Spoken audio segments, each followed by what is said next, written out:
أحمد نور علي سياد قدوميها دقمده هولوداق maamulka gobolka Banaadir oo si gaar ah ula hadlay Hon Cable TV ayaa waxa uu ka hadlay xaaladda amni ee degmada uu gudoomiyaha ka yahay gaar ahaan suuqa weyn ee Bakaaraha oo mudooyinkii dambe ay ka dhacayeen dilal qorsheysan jirto kale dilalka qorsheysan Bakaar waxa ka jiray in gaari hoomiyo oo kala meel la soo dhigo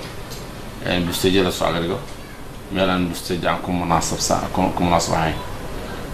waxaan dhacday galabaa kamid ah in laba nin lagu dilay meesha caasi meeshii dadka inuu rarma loo maleeyanayna dadku ay raaceen ka baxay waxaan ka soo qaadanay in dadka meelaha aan busteejada aan ahayn inaan laga soo dhigi karin waayo haddii ay laga dhigo meel zaxmadina ka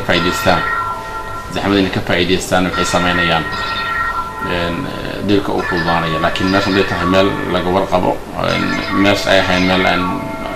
wax loo imaado hal waji loogu imaado tusaalahan dukaankan cabitaan loo gada cabitaan meeshan cabitaan loo gada cabitaan loo imaado waxa adkaanaya marka in qofan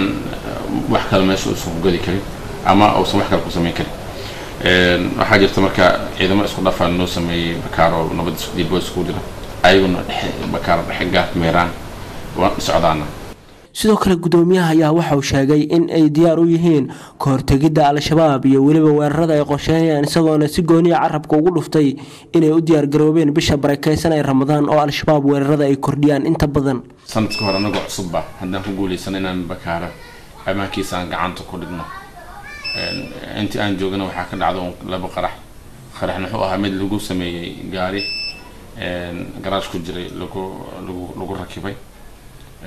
midna wuxuu ahaa mid banaanka looga soo xiray oo gaariga soo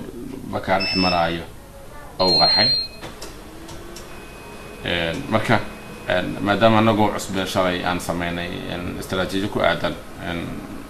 Bakaar haysan qaabkiisa amniga u qaban Axmed Cumar Sheekh Nuur Hon Cable TV magaalada Muqdisho.